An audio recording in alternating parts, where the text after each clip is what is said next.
We would like to begin by recognizing that wherever we are in North America and the Caribbean, we are located on the traditional territory of indigenous peoples dating back time immemorial. We acknowledge these lands, the people, and the treaties in place in North America because the first step to reconciliation is recognizing the first peoples of our lands and our relationships and mutual responsibilities. Hundreds of years after the first treaties were signed, these treaties are still in practice today. The power and potential of land acknowledgements allow us to connect with the very rich history of these regions and make it clear that were peoples who lived on these lands prior to the forced transportation and subsequent enslavement of continental Africans and the related arrival of European settlers. We acknowledge the importance of working in stewardship with Indigenous peoples to manage these lands with respect for Indigenous customs and ways. I am based in Hamilton on the traditional territories of the Mississauga and Haudenosaunee nations and within the lands protected by the Dish with One Spoon Wampum Agreement. And I encourage you to add where you are joining us from in the chat.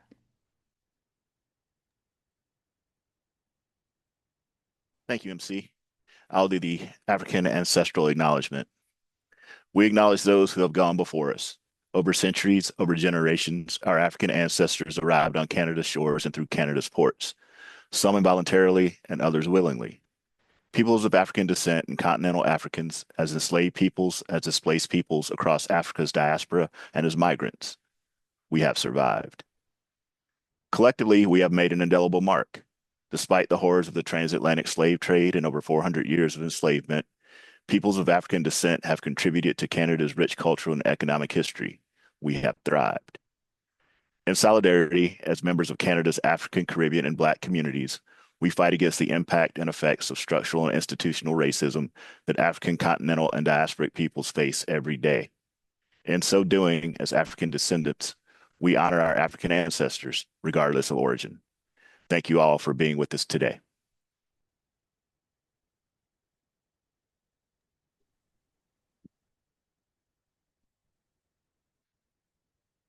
Thank you so much. So, my name is Mary Claire, and I am CDTRP's program coordinator, and I specialize in communications and knowledge mobilization. Um, Thank you, Charles, again for delivering the African Ancestral Recognition, which was written by Dr. Jackie Getfield, who you'll hear from later today. Charles is an active member of the CDTRP and is an experienced patient partner in health research. He lends his experience and perspectives to improve the quality of research and health outcomes for people. On behalf of CDTRP, thank you all for joining us today for our fourth session in our series, Conversations about Health in Black Communities. And I want to thank Caroline for sharing her story with us today.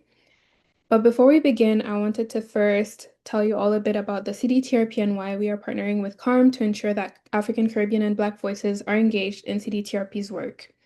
So, CDTRP is a national research network, now in its 12th year, committed to improving both living and deceased organ donation and the long-term health of transplant recipients across Canada.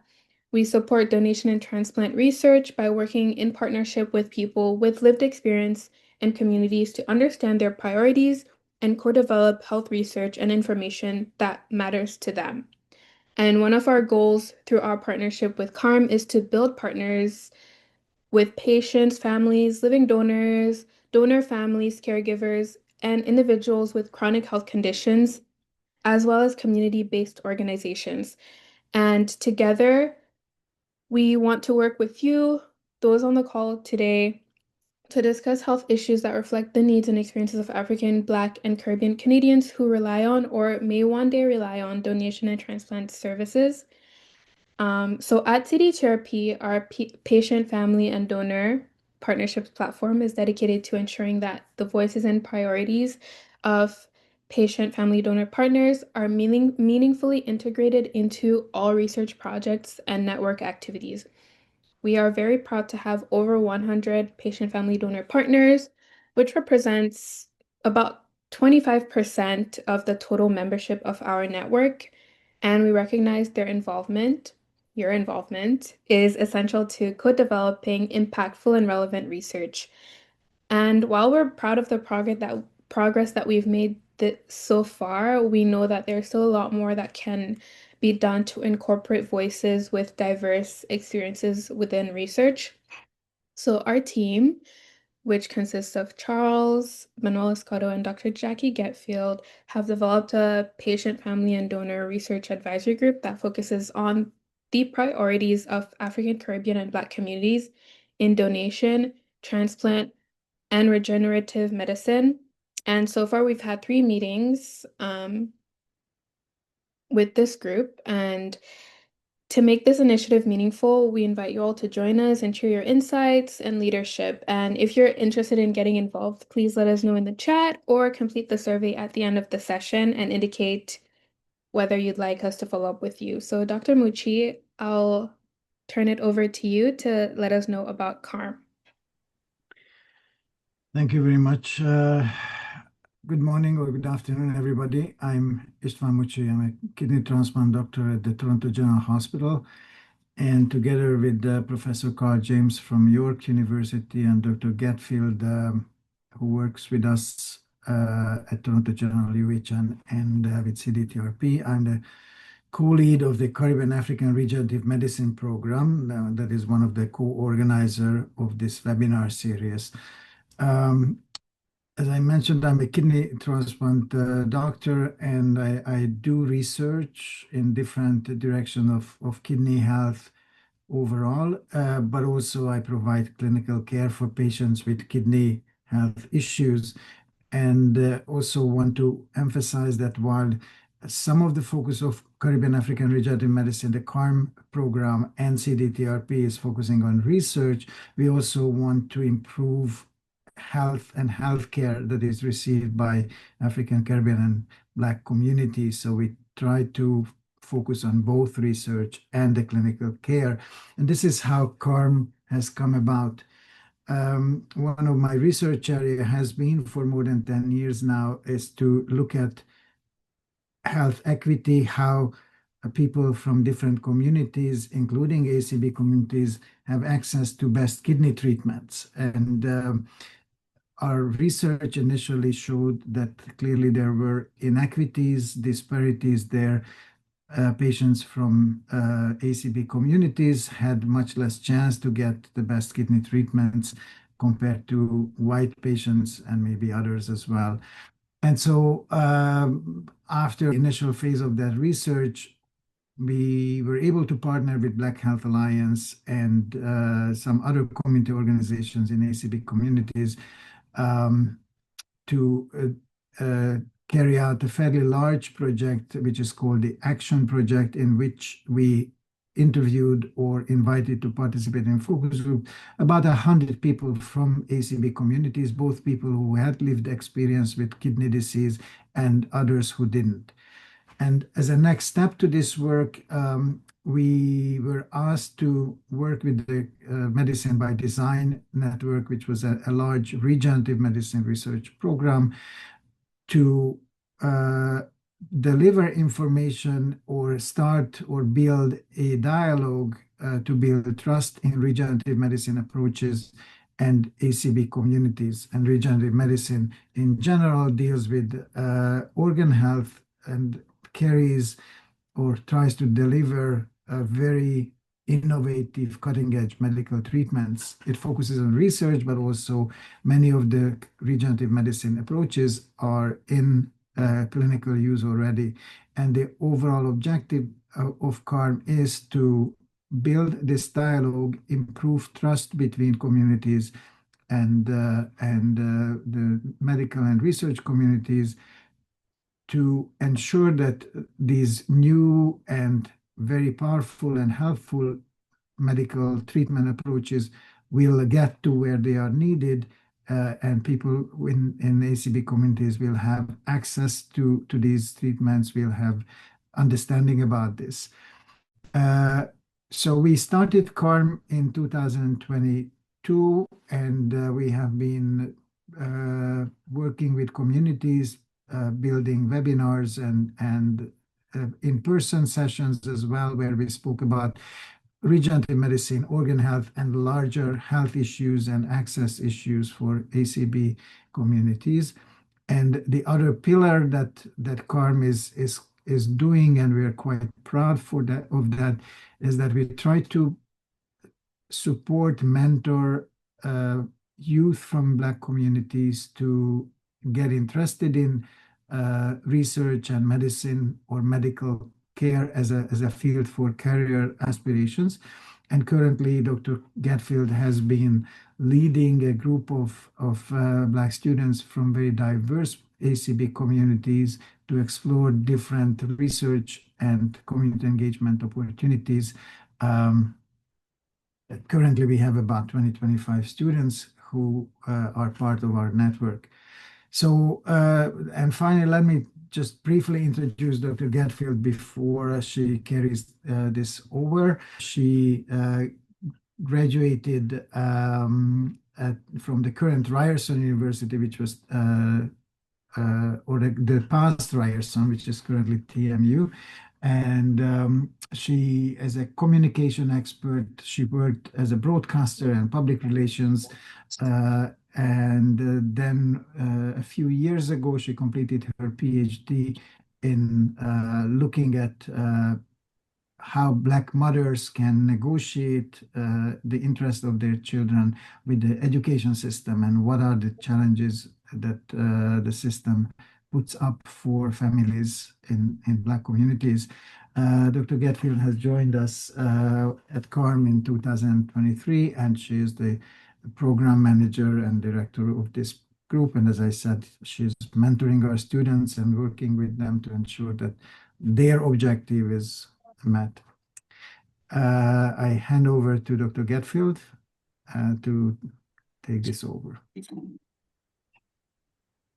Thank you so very much, Isvan. Thank you for that introduction. Thank you, everyone, for attending today's webinar. It's not lost on me that this is a Saturday morning.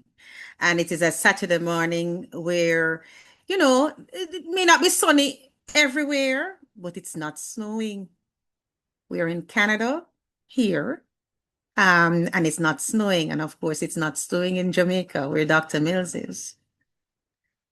And as I speak about Jamaica, I want you to allow me a few minutes. I know this is not why you came here, but I cannot hold the mic, if you will, and not mention where my heart is. And right now, my heart is still reflecting on the fact that a couple weeks ago, roughly, my home country, and I say a couple, I'm Jamaican, so it's definitely not two.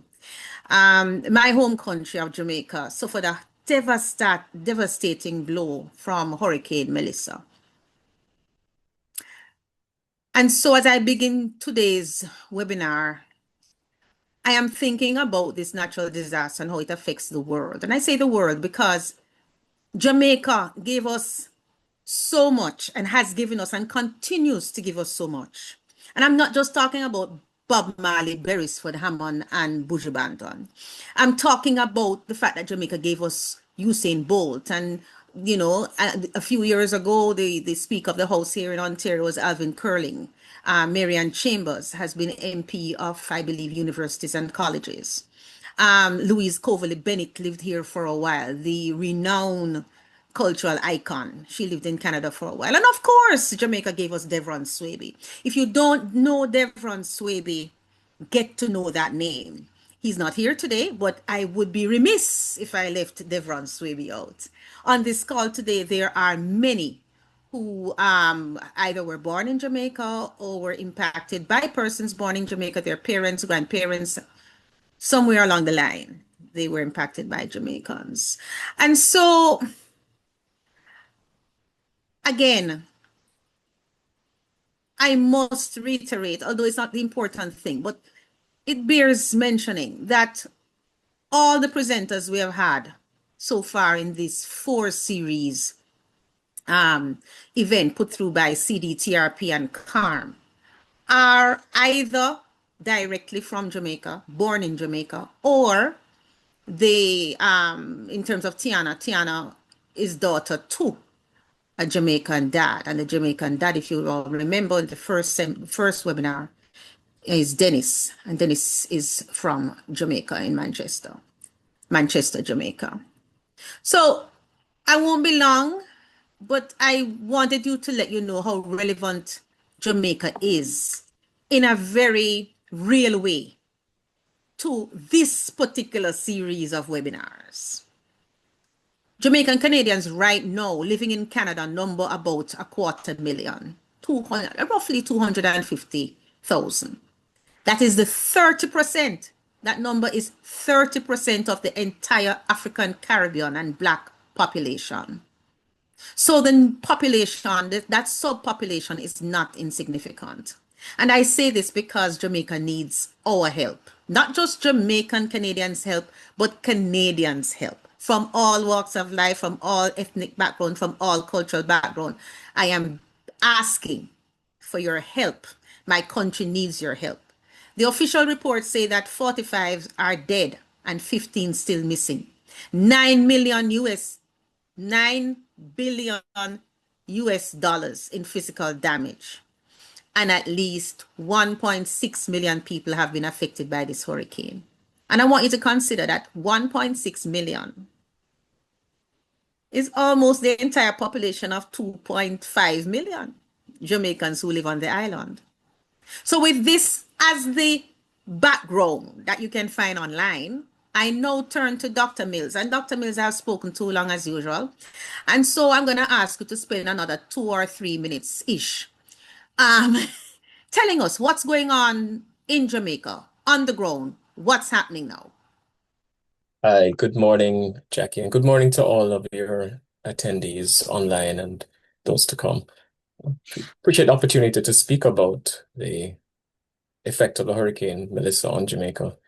I'm not by any means going to claim to be an expert on what's happening, but just based on the experience on the ground and what we see in the news media, the reports, yes, the devastation still is quite bad. The effect on the population, especially in the western half of the island, continues to be very severe. Individuals have lost everything.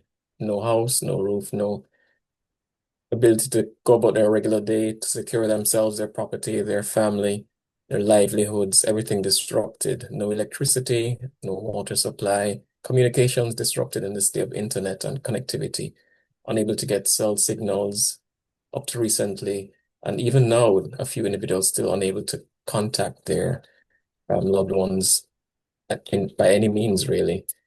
But of course, Jamaica is well known to be a resilient country, and in this regard, I think a lot of people have stepped forward to try and render aid to those who have been affected. So very often individuals, whether it's at the individual level or community efforts, churches, organizations have come together and really put together a lot of aid packages. The government definitely has also done its part in trying to get those individuals affected. So it's something that we pay attention to from the healthcare standpoint. Of course, the effect of not having water, access to medications, storage sites, hospitals being destroyed. All of these, of course, will impact the health of the people now and going forward. So there are things which we still need to pay attention to, and raising the awareness in forums like this definitely is important in trying to garner support, not just for individuals who we know, but those who we may not even know personally. And of course, there are many avenues available for donation of anything. It could be as small as, $1. It goes towards somebody's benefit. Thank you so very much, Dr. Mills. Thank you. It is clear, let's not joke around. This recovery from Hurricane Melissa will take the better part of the next 5 years. At the same time, Rome is burning. Right now, we need help. People need help. People are dying. People need to build back their latrines. That's the outdoor bathrooms. Many of us on this call don't even know what I'm talking about. But without that, there is a public health emergency, not just looming, but at work right now in Jamaica. Because if there's no way to put waste, human feces, animal feces, if there's if there's just flooding everywhere and, there's just water and you name it, you can imagine what that is going to turn out to be in the next 2 weeks. And I'm not talking about 2 months, I mean 2 weeks, because right now, as we speak, there is an emergency in terms of that. So this recovery will take a while. And so everybody on this call, if you're not able to help financially, just know, just as Carm is not able to help financially in this way, but we're asking just for you to spread the word, to share links of reputable organizations through which, you may send your donations, or you may send your medical supplies, or offer whatever help you can give in terms of clinical nature. They are beginning to accept additional persons on the ground who wish to visit and help in real ways. But whatever it is, Carm is here to help to give out the information, and of course to direct you to the Consulate General of Toronto, who works on behalf of the Jamaican government and the Jamaican embassy itself. So we have the information. Just link with us, connect with us, and I will make sure that you're in the right place. So having said that, I know we're running late, but this was necessary. So Caroline, how are you? And how are your people? I'm well, and my family, like all the families there in Jamaica, are coping as best as they can. Good. Whenever we have these webinars, sorry, did I interrupt?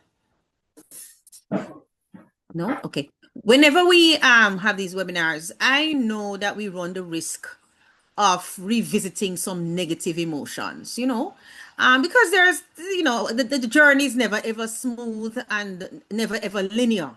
So it's not all positive.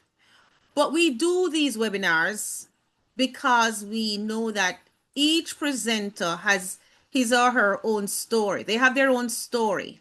And so I know that each presenter participates in ways that will be of benefit to the wider African, Caribbean, and Black communities. And so I thank you, Caroline. I thank you for being here. And I just want to say that whether we are students, doctors, nurses, sub-specialists, patients, donors, it doesn't matter. If we are even family members providing support, we can all learn something from your story, from your own lived experiences as a professional, as a patient, and in other roles in your life. So let us get to it. Let me first introduce you to everyone. So Caroline Gordon is a proud mother of a 12-year-old daughter, and she's a woman of faith. Being a Christian helps to keep her grounded, she says. It helps to make her stay positive, and it reminds her to believe in miracles. She considers herself to be a miracle.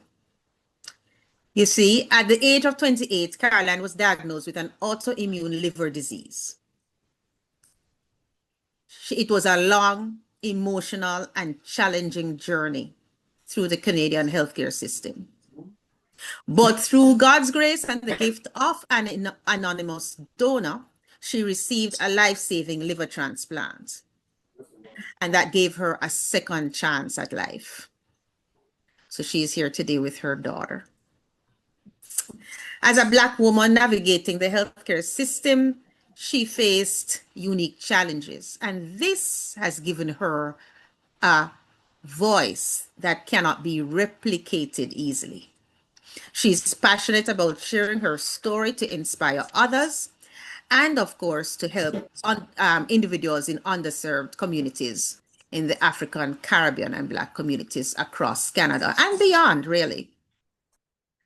She wants to raise awareness about the importance of organ donation and, of course, help people in their advocacy. So, Caroline, how you do? I'm doing well. How about yourself? The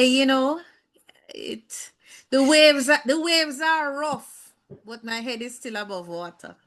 The waves That's a good rough, thing. but my head is still above water. That's a good thing. All right. Yes. So, we are resilient people, as Dr. Mills said, and we got to do what we got to do.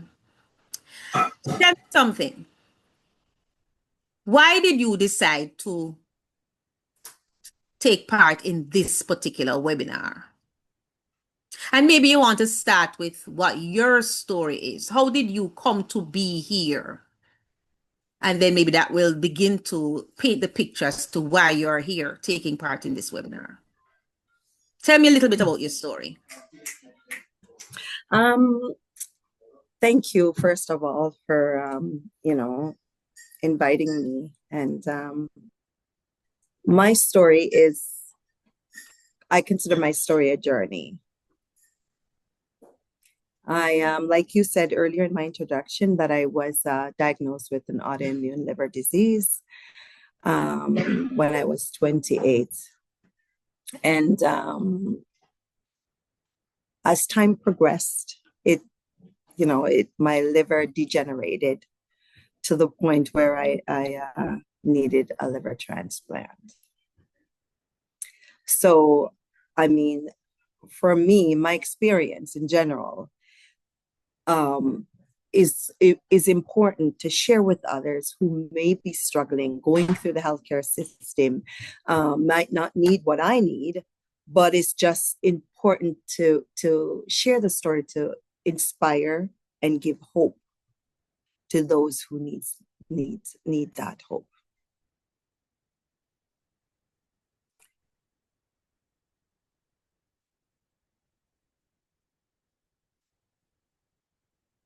You're muted.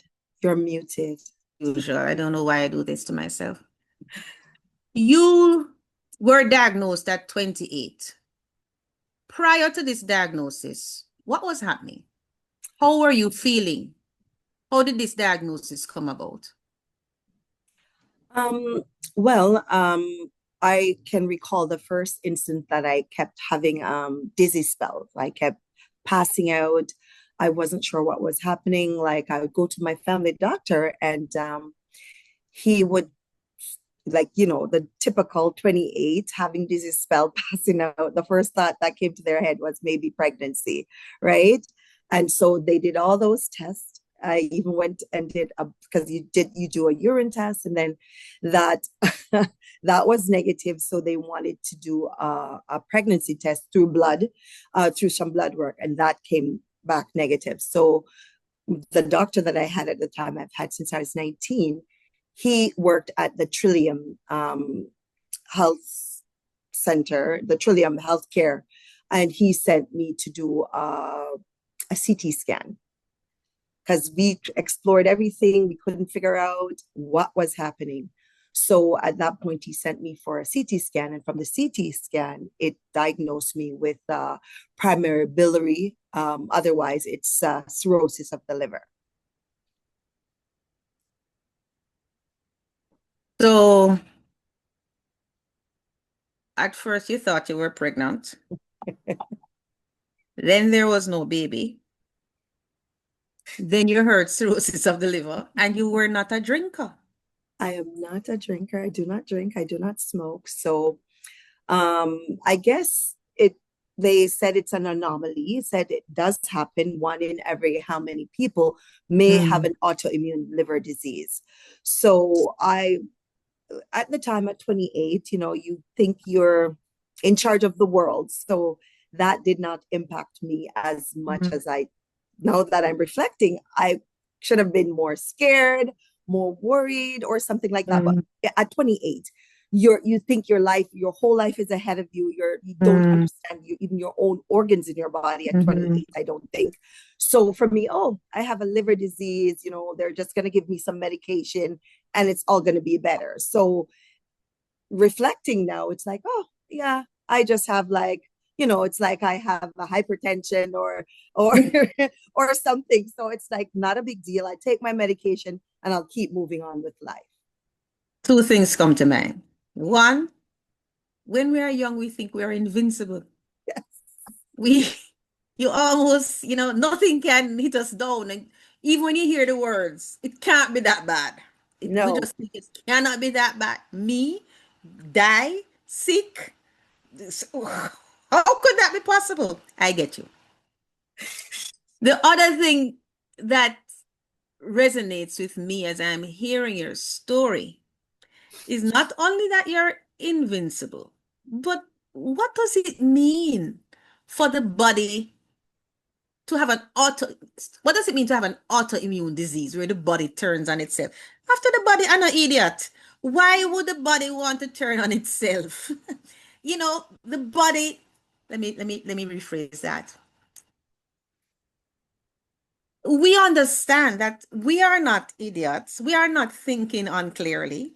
So if we understand that you wouldn't turn on yourself, it makes sense that as a young person at 28, you're thinking that your body wouldn't turn on itself. So it Absolutely. clearly must be very easy to fix this with a pill or Absolutely. so. That's I get you. absolutely.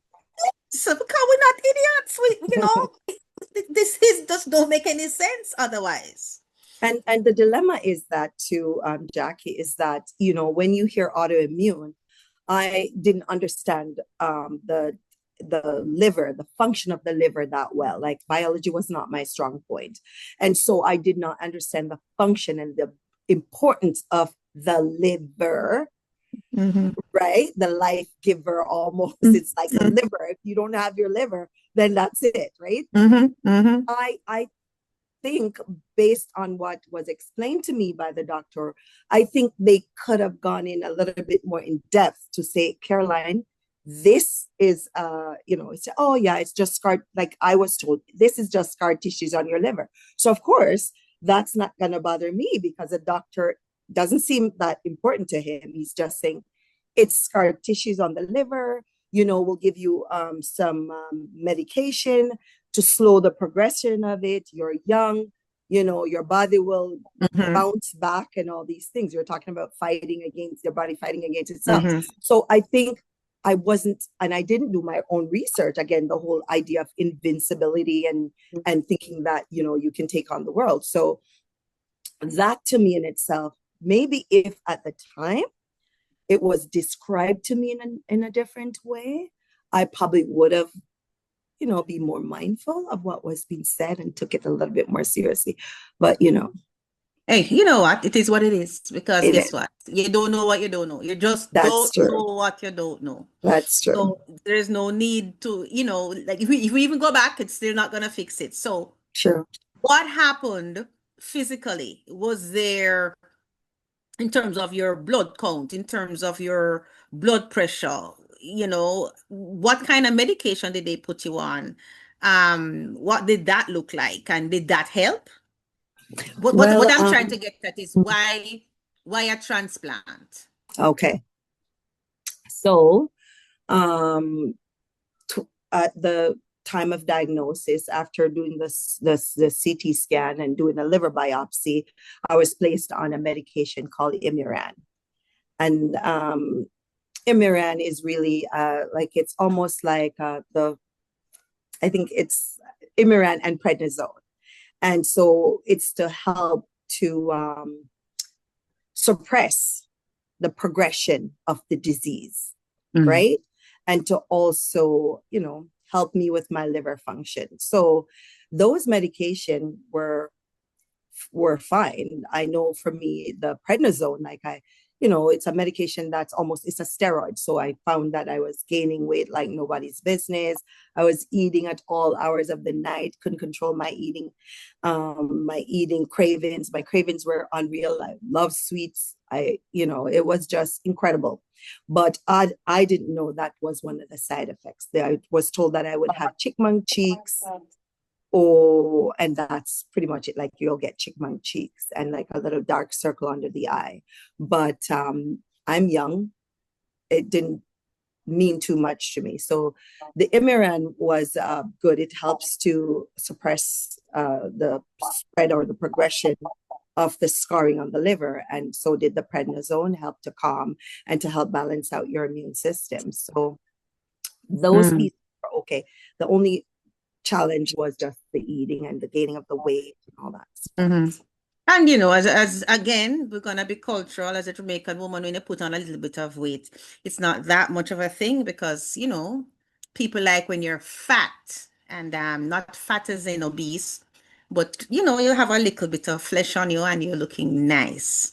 So that in itself, being cultural, you don't even realize that it is, you know, so it doesn't set off bells as Well, much.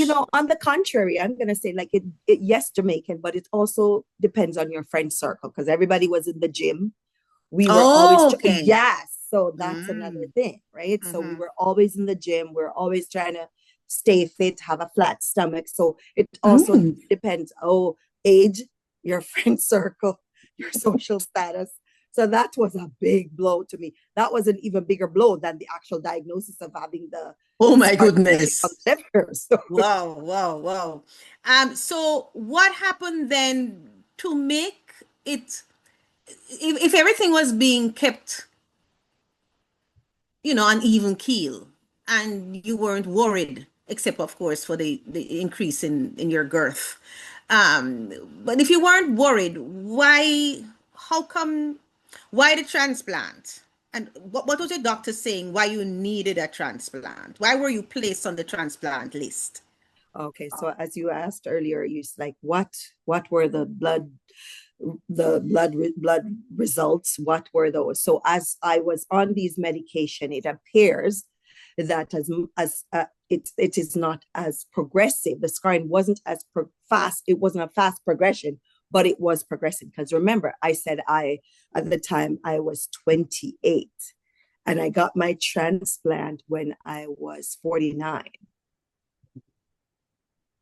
So it was a So so go then ahead. in between 28 and 49, some things must have happened. Right. What was it that told the doctors that you needed to be placed on the transplant list? And when were you placed on the transplant list? All right. So um by the time I got to about 35, one of the things that I had to do was I to do regular blood work, and I had to see the doctor. So as I'm doing blood work and the odd time I have to do like a CT scan or MRI or something to that, they're noticing that the liver is progressively getting worse. So there's more scarring. It one of the When I was 35, I was told that there was crusting on the liver, but this was due to me constantly collapsing at work, being taken by ambulance, rushed to the hospital because my immune system was so poor. If I got a cold, I'm down. Every and anything that you could think of, stomach cramps, like everything would send me to the hospital. So at the age of maybe 35, I went to go see my gastroenterologist, and he decided that he's going to do a referral to the Toronto Liver Center. And he believes that the progression has gotten worse to the point where I need to have a liver specialist monitor me and perhaps look at new medication and other alternatives. So, due to my MIL score being so low, um, I was placed on the transplant list. And Mm-hmm, then mm-hmm. I was on the transplant list at the age of maybe 30. By 37, I was on there for like 3 years. Then my blood work and all that stuff started getting better. To be honest, I was taking alternative medicines coupled with my medicine that I was being given. All right. Alternative medicine, break it down because this is interesting. What Well, these alternative, and did the doctors know about these alternative medicines? actually, you know what? I'm very open. I believe in honesty. I would tell them. They would say I shouldn't. But as a part of the Jamaican culture, is that they would say, you got to drink all these herbal medicines. So I was told to drink soursop leaf, Mm-hmm. and I was drinking soursop leaf tea. I was taking black steel molasses coupled with my Imeran and my prednisone, and my health improved. I was then taken off the transplant list. Mm-hmm. But in all honesty, after I was taken off the transplant list, I think I got too excited. Like, the liver is looking better. my scores are looking better. So I was removed, and then I fell off the wagon by stop drinking my Sourceup leaf, stop stop taking my black steel molasses, and I was just going about life as usual. Then I started finding that I was hospitalized regularly for stomach pains, headaches, you name it. I had to be in the hospital for 2, 3 days, until finally, I think when I was maybe 45, my scores were poor again. And so I was placed back on the liver because at this point I was told that it has progressed so badly that my liver was crusted over. And there's only a small portion of my liver that was working, right? And so I had to be on the transplant because now I would be at end stage liver disease. Whoa, that was what, stage 4 or so? Yeah, that's like if you don't get a transplant, then that's it. In all of this, were you getting loopy, like, kind of messed up in your head? Was that one of the symptoms? Were you not thinking straight, or you know? Well, one of my symptoms was that, of course, you have the whole forgetfulness stuff. You're weak, you're always sleeping, falling asleep. Your stomach is always distending. Like I had people asking me, even clients at work, Caroline, are you expecting? And I'm cheeky, so I'd say, well, I'm expecting you to mind your own business, of course. What is do you mind, and what is your profession? You mind me asking? I'm a social worker. Okay, all right. That's an interesting response for a social worker. Okay, go ahead. Go ahead. And she was, everybody would ask, are you expecting? Because my stomach was so distended. I looked honestly like I was about 6 to 7 months pregnant. None of my clothes fit anymore. And again, I learned how to manage taking my prednisone. So the weight gain around the rest of my body was non-existent. I would pass out in the bathroom at work. I'd pass black stools. My stool was black. I was vomiting bile constantly, like green bile. All sorts of stuff was happening. So when these things happen, of course, you're dehydrated. You're going to collapsed at work. They've had to call the ambulance to pick me up. I mean, my eyes were yellow. The jaundice was present. It was just like my skin was looking kind of ashy, gray, dry. Like if I could show you pictures of from how I was then till now, it's significantly different. So your body just looks like you're older than your actual age. Like, people would say, oh, how old are you? And I tell them, and they look surprised because it's like it dries you out from the inside, and then it reflects out. So not only were you physically looking like you were aging, but you were physically looking like an aging person who is also pregnant. That's correct. And then on top of all of that, your cognitive abilities were being affected because of the medication or the toxins building up.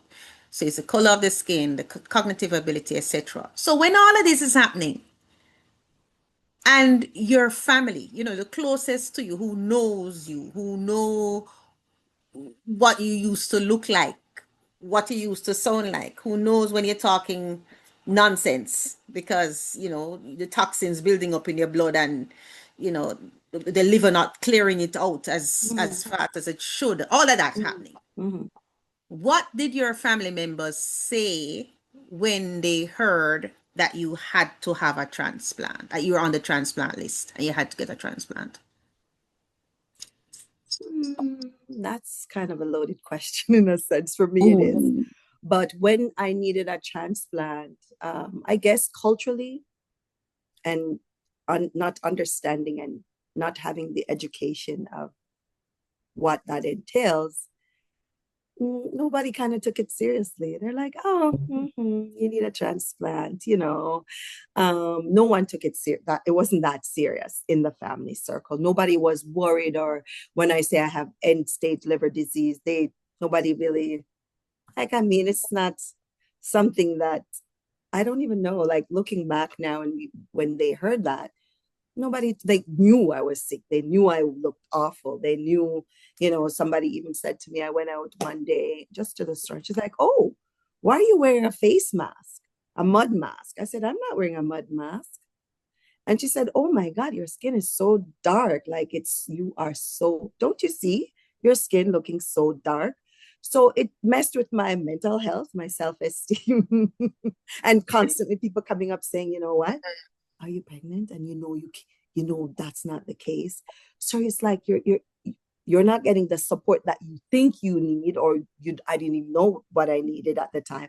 I knew, I just felt like, oh my God, nobody really understands. This is like, I'm lost in a sense. So at that time, did you, because we got to about around 35 years old, 37 years old. So I would imagine that you had your daughter by that time.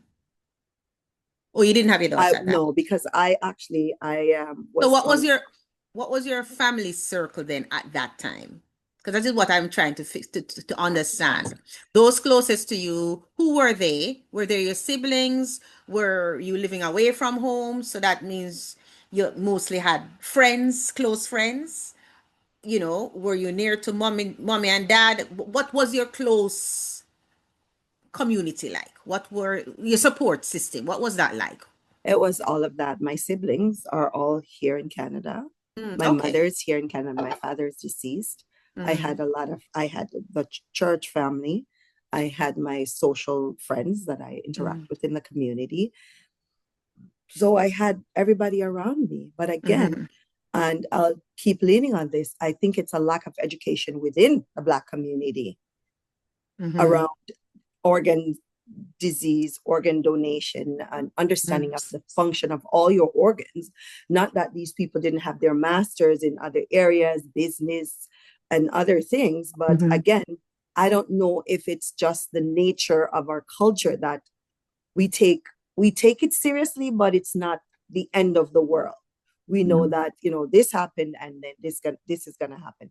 So I guess everybody was just wondering, are you on the transplant list? Is somebody gonna give you a liver? Like nobody said, "Oh wow, you need a liver disease. Let's give you a piece of our liver," because people don't understand that you Mm-hmm. can share like your liver. They know about Okay. kidney, right? Mm-hmm. But not too much about the liver. So I mean, Okay. I had everybody around me. So then what happened? Because the immediate family, as you're Mm-hmm. saying, was not responsive in terms of offering Mm-hmm. or getting tested to see if they qualified, if they were matches, if they matched to give you a piece of the liver. That wasn't even a consideration. So then what happened? Okay, What so happened then to lead to the transplant? How did you get the transplant? okay, so the doctor, of course, at Toronto General mentioned that, seek out family members who talk to your family, see who and, who can donate a piece of their liver. So I canvassed the whole family. And Mm-hmm. like people would say, "Oh yeah, my doctor told me not to do it because he said I shouldn't do it." And then I canvassed. My mom said she would do it, but she Mm-hmm. was like in her 70s. So she's like, when she would be the best suited candidate. I asked my Mm-hmm. sister, she said she had a lump in her breast, so Mm-hmm. she's not able to do it. I had a brother that had Mm-hmm. some other issues. So I asked people, but nobody stepped forward. My Mm-hmm. sister's husband, though, to the end did step forward. But then with all of this going on in my family, nobody wanting to, everybody's afraid. They're scared. They don't want to do Oh, it okay. because it's risky. So it's just the fear of the Mm-hmm. unknown, right? At this point. So then I got a call in right during COVID in 2019. I'm losing track of when I got my transplant. But they No, called 20, COVID was started around 2020. 2020. Yeah. So Yeah. yeah. So it So would have been, and it would, and I think they had, 2021, yeah, I think they had slowed 2021. down all those Yeah. kind of surgeries in the early 2021, part. I Yeah. did was contacted Okay. in 2021. I was contacted by the Toronto Liver Treatment Center, and they advised me that they want me to come in because they said they wanted to talk to me. So when I went in, I met with two doctors. They sat me down and they said, you know what, Caroline, we have good news for you. I was like, what's happening? I'm thinking, oh yeah, last test showed my liver is doing good. I don't, I'm off the transplant list. I don't need anything. So they said, you know what? We got an anonymous donor. Your name was picked by a live donor, not someone that's deceased. My name was picked by the donor. Can you say it again? You were chosen. I was You were chosen, and I was not at the top of the list. I was at almost the bottom, because I remember every time I would go into clinic, because you have to go into clinic ever so often. Every 3 months, I'd have to go to clinic to check in because, again, I'm a end-stage liver disease. And so when they said to me that your name was chosen from the bottom of the list by an anonymous donor, you can't even imagine how that made me feel. Wow. Wow. Wow.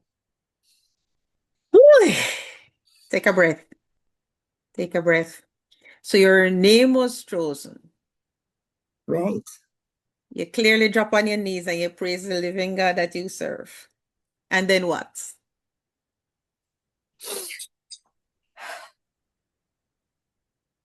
Then like you said, I thank God.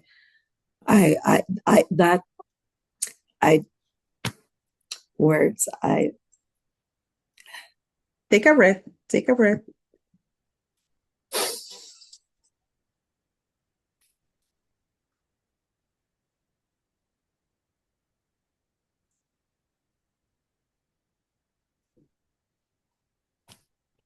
It's all good.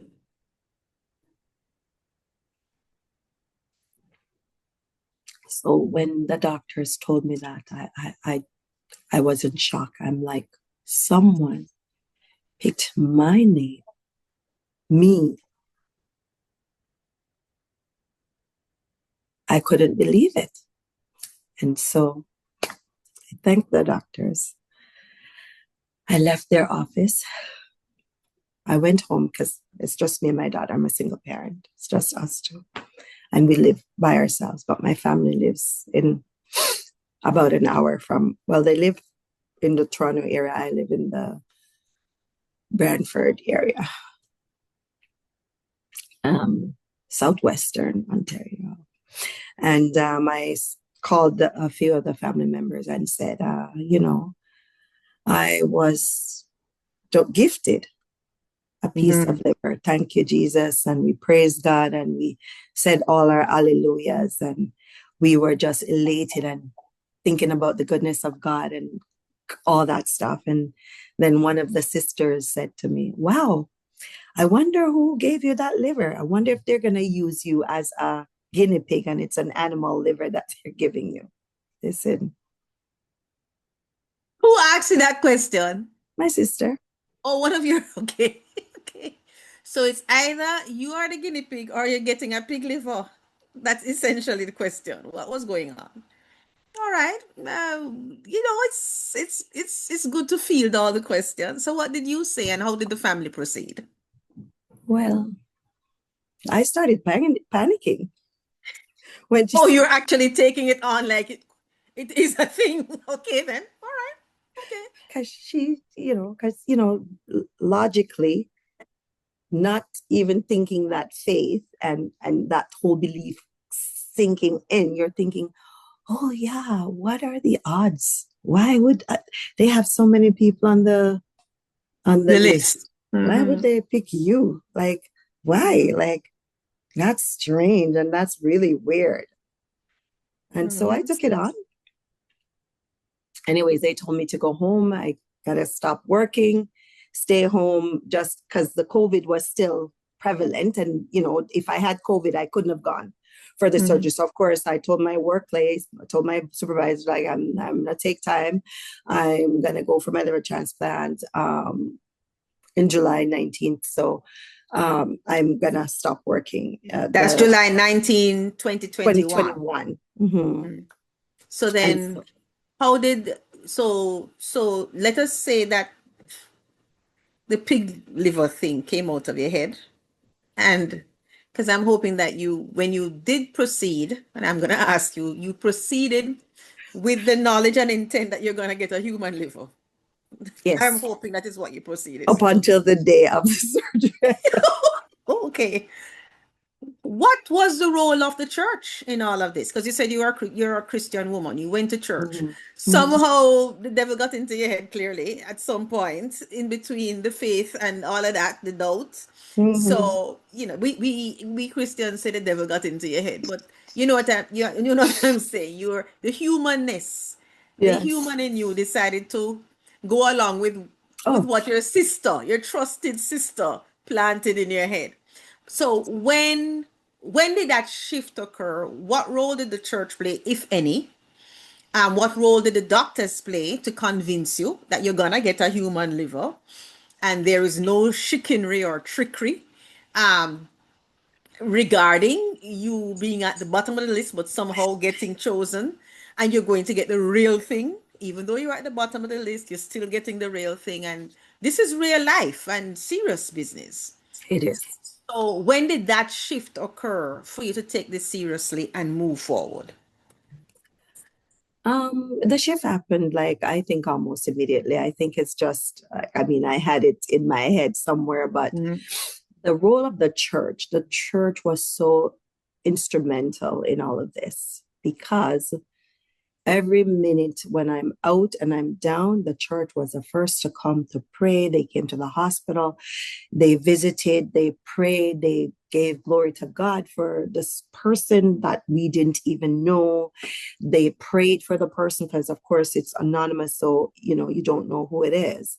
And so the church was very instrumental. The members of the church were Mm. instrumental in praying and supporting and offering up services to drive me to different real life boots on the ground action, right? Mm. Prayer, they said faith without works, but prayer without works, I think sometimes it's that. So they were very instrumental. They were giving glory to God. We talked about the scripture that talks about the first shall be the last and the last shall be the first. And when God does something, he does it well. All those pieces were at play. And that again increased my faith and understanding that this has to be a miracle. And that's why I consider myself a miracle, not just for the liver transplant, but there's many other health challenges that I had even after the transplant that we. Okay, let's touch upon that. So in the nutshell, the church was supportive in so many ways, Yes. physically, spiritually, all the Mm-hmm. different Mm-hmm. alleys. Mm-hmm. So let's move now to the transplant. You went through the transplant, it was successful. The Were transplant. there any post-surgery challenges? What happened post-surgery? The surgery went well. There was a bit of a hiccup, I guess, during surgery when there was a blood clot issue.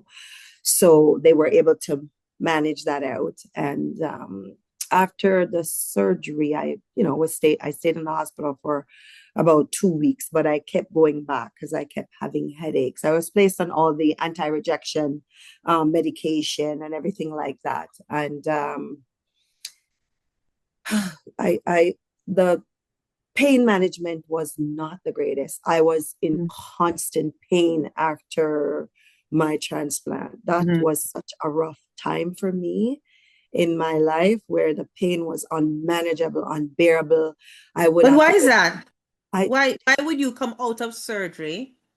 So didn't because everybody gets pain meds. So why would your and forgive me, I'm not a medical doctor, as you know. So I just figure that especially immediately out of surgery, you would have had, especially when you're in the hospital still, you would have had real medications that make you feel sweet as opposed to being in pain. So what happened there? Tell me a little bit about that, because that doesn't I've never heard that part of it. Actually, the the webinar that we did, the first one, the recipient didn't have issues, but the donor had a lot of issues and also pain. So tell me, what was your situation? Why were you having so much pain?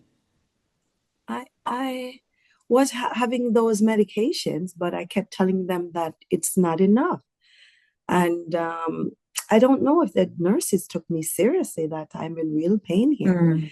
And I would ring the call bell to say, I'm in pain. They would take forever to to come and to administer whatever medication I needed. So I was happy to leave the hospital. And when I left the hospital, I did get all the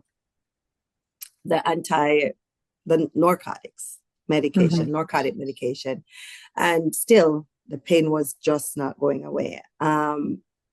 So let me ask you this. Let me interrupt you for a sec, only because I am always fascinated by people having pain, and sometimes it is the disbelief that Black people, the disbelief that the amount of pain that Black people say that they're having, and sometimes it's not necessarily that because you have white nurses or non-Black nurses, but because people just the medical system, the clinical system, I am told, they're historically they have thought that Black people can have a higher threshold for pain. So I'm always fascinated with when people say, especially Black people, especially Black females, say that they complain about pain and nothing is done. I remember my own mother had removed her appendix, and after the surgery, they gave her nothing except Tylenol. The woman was moaning, pain. Words couldn't come out. And that's why I am pausing here, because this is real to me. I have seen it. I have had cousins who have sickle cell, they're now deceased, and they could bawl until tomorrow. They are not believed. And so I want to know, how did you handle that? Yes, you're in pain, but did you have support? Did you have people to help you to cry out to the nursing, go to the nursing station and go on bad, and insist that you get more medication? What happened? How did you deal with it? How did your family or whomever was in your support circle at the time, how was it dealt with? Well, And and secondly, do you think it's racism? Okay, so what my sister told me is that she said, like your personality is as such that even if you're in pain, you're not as expressive. You could just say, I'm feeling some pain. Can you help me or whatever? So she's telling me, need to cry out, make noise. She says, make noise. Cry out to the nurse, ring the call bell, say, and bawl, like she says, bawl out. And so that's what I had to do to get more medication. And I think you touched on a really good point. It's like when you're in pain, it's like almost your pain is attached to your race. It's like pain is racialized. That we're subhumans. We're not humans. We're one touch below the human race. So therefore, our pain threshold or tolerance is higher than the normal person. And so I think sometimes it is prejudice that's unseen. It's so much in our subconscious, the nurse professionals, the medical professions. It is somewhere buried in their subconsciousness that they themselves perhaps doesn't even realize that they're racializing your pain. So I'd love to say I'm believing you, but I don't see how that is possible when they're looking at you.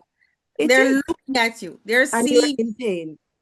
And you're in pain, and they're And I seeing just a had, black remember, woman I who is in just had surgery. and who just But removed or had something removed. I yes, I don't get it. But anyway, continue. You are the one answering the question, so let me stop. yes, I really believe that. I really believe Mm, that it's almost like the idea of cognitive dissonance. Like mm, it it's there, they just don't believe you. Like, I don't know mm, what it is. It's something that's in their subconsciousness that needs to be, I don't know if it needs to be more when they go through school, right? I don't know if they need more training on mm. anti-racism practices specific to the medical profession, not just, okay, you can't racialize a person and say, oh, black or no, it's specific having to do with pain, the medication that we take. It needs to be catered to the medical professionals. I'm sorry. And you might say, you can't believe that. But you know what? If something is buried in your subconscious mind and it's not brought to your attention to the forefront, and the thing too is that when we're feeling the pain, we sometimes don't even know how to appropriately articulate um, Oh, what we're feeling. So you know what? I mean, life is on a continuum. It's not just a one okay. way, it's two way.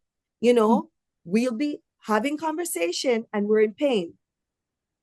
And I guess that is sometimes misunderstood. But I think what they need to understand, no matter what, if a person says you're in pain, pain, you can slice it, look it up in many different, pain means pain.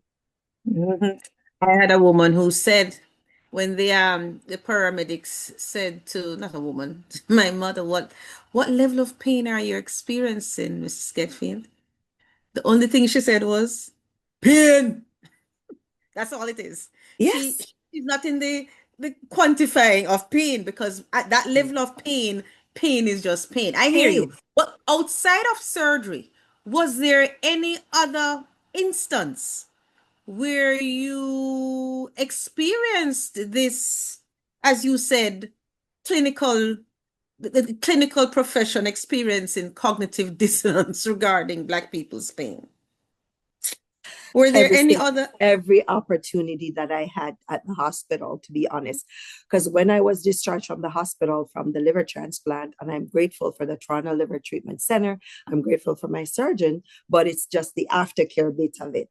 They do a fantastic job. Their job is done. So it's moving along the continuum of your health care needs, right? So what happened is that I was admitted 5 times after, Oh, 5 times. sorry to hear.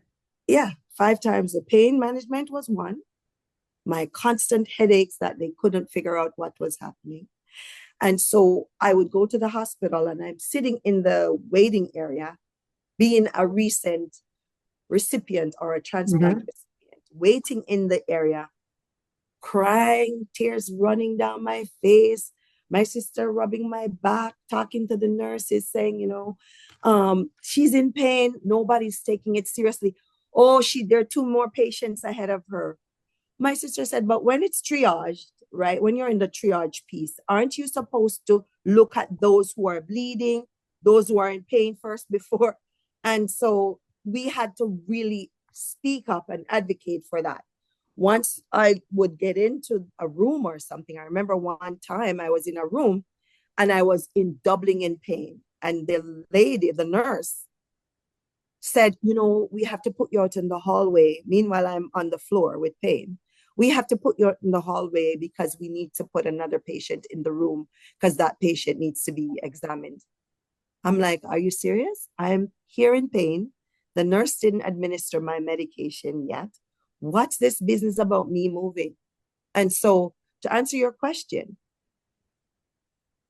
the experiences that I've had, some good, some, and when they're good, they're really great, and when they're bad, they're really bad. It has been a constant struggle because I've been to the hospital more times than I can count on my 10 fingers and toes within the last from 2021 till present day. So let us go back a little bit. 2021, you had the surgery. Mm-hmm. You had lots of pain. Were Mm-hmm. there medical issues? What were the medical issues, if you don't mind me asking, that came up? Because I want to understand these levels of pain. Was Yes, it, I know in when we interviewed Patricia in webinar 3, I believe, or 2, webinar 2, she spoke about having cancer during that period. And from what I understand, from the illustrious Dr. Mills, you know, many things can happen post surgery. Dr. Mills and Dr. Mucci have explained that to me. So, what were these medical issues, and were they major ones that yes, happened post surgery to yes, have caused or precipitated this level of pain? yes. What were So they? besides the wound and the wound care and having staff and having pain, I was also struggling with headache because I was placed on some anti-rejection medication after the transplant. So I kept having these incredible headaches. Headaches would knock me down. I couldn't hold my head up. I couldn't help my daughter. I was just out of this world pain. And I would go to the hospital and they'd give me some medication. They would give me treatment for migraine. I'd talk to liver team and it just, the pain continued. And then I was supposed to have an hernia repair. And so I went back to Toronto General for my follow-up pre-op before the hernia repair. And I said to the doctor, I said, "Oh my God, I struggled getting here this morning. My headache is just so incredible. I can't see." He said, "Okay, if you're in pain," like it was nothing to him. So I said, "I think I'm gonna try and go down to the emergency." So I went down to the emergency department and I explained to them that I have a headache. And, after going through triage and everything, I was offered a CT and an MRI, I think both. And then the result of that, it was that I had cancer. Oh, I had lymphoma oh my goodness. Post surgery. post surgery. So that is 2022 in March. I was diagnosed with lymphoma. I'm sorry to Right hear. there in the emergency room, I was diagnosed. Oh, And so I mentioned I was on some anti-rejection medication. I was on Prograf and Myfortic. Those are the two that I was on. And immediately they removed the Myfortic. mm. Mm. All right, I leave that to the medical people to comment on because I am just still stuck on the fact that you are dealing with the effects of just the news of having cancer, much less going through all that treatment that would be necessary to. That's a lot. That's a lot after surgery. It is. But you had support. You had your Yes. sisters, your siblings, your mother, Church family. your church family. Yes, I would imagine. I would imagine. You want a break or you're all right to go on? I may just need a sip of water or something because Yeah, take my a sip stomach of is water. my stomach is tightening. Yeah, call to somebody, let them get you a sip of water, please. I have water right here. Oh, you have water right there. God, yes, good, good, good. What am I talking about? You're a social worker. You come prepared. You know these things. All right. Again, while you drink, let me just recap what I have heard. I have heard that you have had a very challenging journey. I have heard that your faith has been tested. I have heard that you cling to your faith as a born again Christian. I have heard that your story this is what I've heard and what I feel. Your story is a story and a testament to somebody else, some other people, some other persons. And so it's tough, yes. The journey rough, yes. But you're here. And so as we almost ask ourselves, as we, journey along and we walk alongside each other, what role do we play in each other's lives? And how can our in our own stories, our personal stories, impact the lives of others. And that's what we are here for. Carm is here particularly doing this work to get the stories out, because many people will say they did not know this about African, Caribbean, and Black patients, whether recipients or donors. They somehow have never heard it in their medical school training or their clinical experiences as professionals. Anywhere along, whether you're training to be a nurse or any other healthcare professional. Sometimes even social workers themselves don't know what's going on in Black people's lives, I must say. I find that it's strange, but anyway, the point is that they say that they don't know, and you don't know what you don't know. We established that, at the beginning of our talk. So the question I have to ask you is, how did this affect your daughter? Oh Oh, my God. That's so I really made you drink the water first because I need an answer to that question. well, poor Peanuts. It really affected her. I think How old is just she? she's going to be 12 on December 2nd. So all of Mm. this was when she was, you know, 8, 9. The Wow. journey started well prior to that because I was always been in the hospital. So she is resilient, I must say, very resilient girl. She has learned, unfortunately or fortunately, to see the cues sometimes, even if I don't see my health cues. She'll ask me, Mom, are you tired? Mom, you're going to be sick. You should rest. So this has impacted her to the point. I remember the funny story when I was in the hospital having my transplant. She actually called 911 and told them that her grandmother is preventing her from seeing her mother. She That keeps was an emergency. Yeah.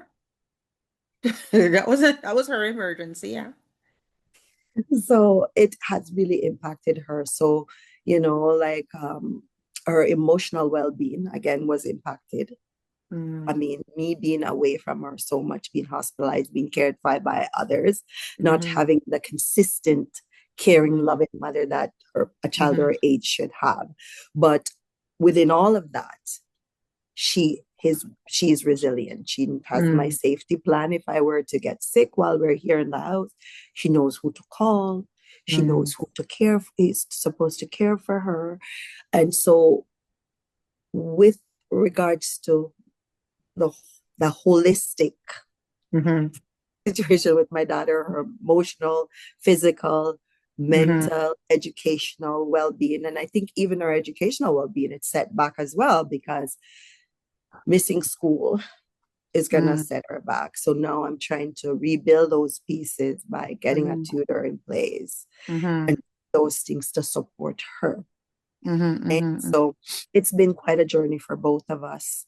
And I'm grateful that I had support of friends, family, and church members and my community members to support me and support her.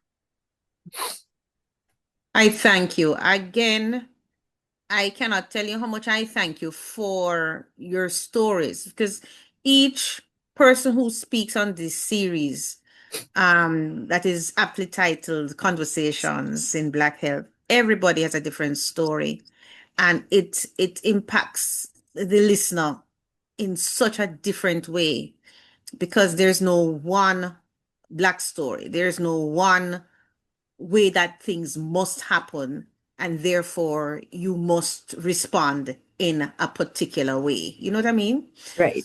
So at this point, in the interest of time, I'm going to invite Dr. Mills to ask a few questions, but first let me introduce him.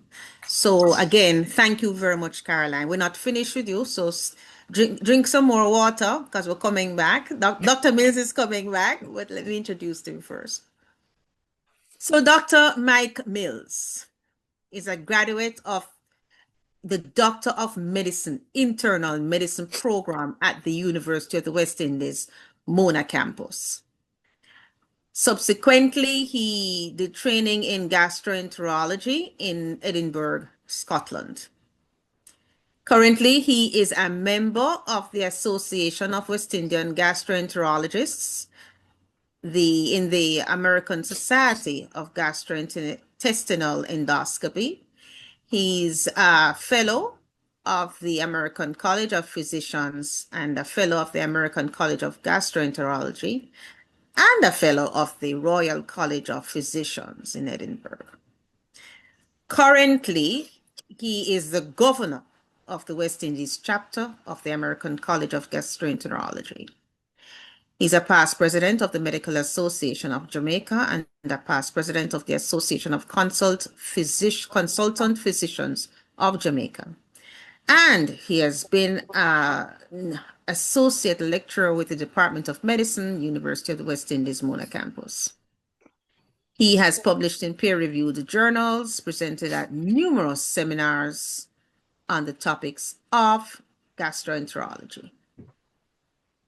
He takes part in public awareness events and, of course, knowledge exchange events such as this one we're having now. And he also is called upon by the media to cover stories or contribute to stories regarding digestive diseases with an emphasis on colon cancer screening and liver-related diseases. So, Dr. Mills, welcome. Thank you very much. Thanks, Jackie. Appreciate it. Hi, Caroline. Nice to see you again.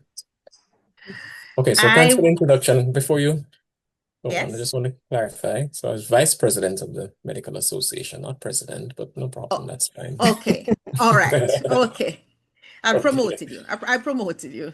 Thank you. Apologies. Sure, I that's stand fine. corrected. Okay. Do you have any specific questions regarding, having heard Caroline's story, do you have any specific questions? I have one off the top. What is this primary biliary thing? Okay, yes, I like Yeah, how you ended with thing, which is fine because what is it? I guess, I mean, the story is very interesting, of course, and it impacts Caroline very personally. And it's not unusual to have such strong emotions associated with the whole business of liver disease, cirrhosis, and transplantation, because as she mentioned, I mean, the liver is an essential organ. And even though we talk about transplanting organs like the kidney and liver, transplanting the liver is quite different from transplanting the kidney. You can transplant the kidney as a preferred option, but if you don't, have it available or it's not successful, then you have dialysis as a fallback. I mean, you don't have your kidney anymore, but at least you can go on a machine. For the liver, that's just not possible. Once you remove it and transplant, you're really now at the mercy of someone else's donations and the medication and so on. It's a real serious thing. So not to be taken lightly at all. So definitely the conditions that can lead to liver transplantation, PBC, or primary biliary cirrhosis, as it was known at the time, is one of them. It's an autoimmune condition. But the name has changed a little bit. So primary biliary cholangitis is the updated name. It's still PBC, but the cirrhosis has been kind of dropped in favor of cholangitis. And that's because at the time when we were seeing it many, many years ago, it used to present as end-stage liver disease. So it presented at the stage where cirrhosis was almost universal. But we recognize that if you're sensitive enough to pick it up earlier and do some of the more modern tests, you can actually pick it up in the stages where there's only inflammation without scarring, and the inflammation affects the bile ducts, and that's called cholangitis. So there's a spectrum, of course, for liver disease, of which inflammation is one. And then if that's allowed to continue, then the body's going to try to heal itself. And the liver is remarkable in that it can heal itself almost 100% once you can remove whatever is causing the insult. So if you can achieve that, then you prevent scarring. And scarring is a problem because scarring is not normal tissue. Scar tissue anywhere is repair tissue. And if it starts to take over the normal tissue, then your function of that part of the body will decrease. And that's the problem with cirrhosis. So PBC is one of the autoimmune conditions, really. And it's interesting to hear as well, because the diagnosis of PBC, I'm not sure how certain Caroline is of the final diagnosis or diagnosis up to the time of transplant, because the treatments that she was mentioning, like the prednisone and the Imuran, which are both immunosuppressive agents, they're not typically used for PBC.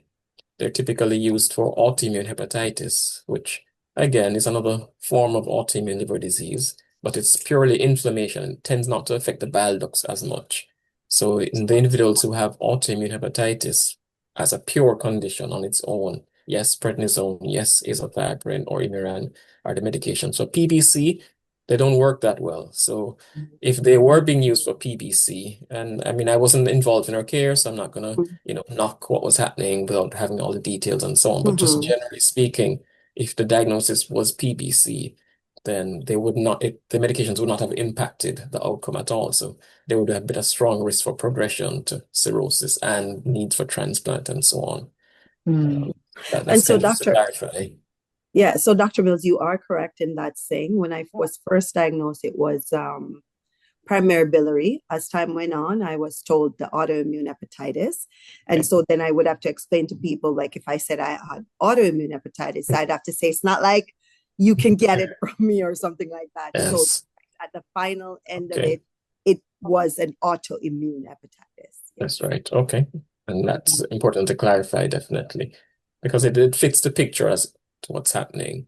You mentioned along the way that you were feeling ill, you were having dizziness and the blackouts, and then sometimes a black stool and so on. So again, the important thing to recognize is that with autoimmune hepatitis or PPC, even in the early stages, it's almost impossible to pick up. I mean, symptoms are just minimal to absent, and individuals may not recognize anything that's really wrong until it's very advanced. So that's not uncommon. Sometimes the only way to pick it up is by doing routine blood tests. So in those cultures or environments where you do an executive profile, as we call it, where you do your routine, regular annual checkups with blood tests that involve the liver, sometimes you pick it up just like that, and then you're bound to investigate to find out what's happening.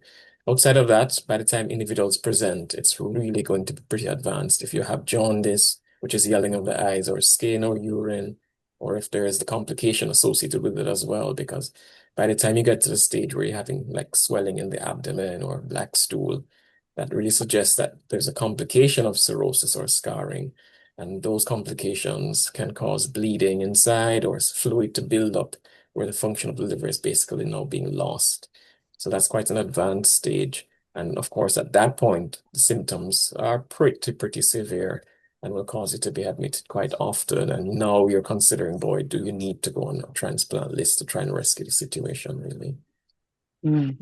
Yes, well said. Thank you so very much for that. I have another question, Doctor. And this comes from the side of because we always talk about the different organs. And so far we have had people who did a kidney transplant. So the first webinar was kidney transplant recipient and donor. That was their story. Second one was about Patricia, who did not choose transplant, but ended up, she is 21 years on dialysis. So my question is this. When we talk about fatty liver, when we talk about fat in the stomach area, is this a precursor to liver disease like this?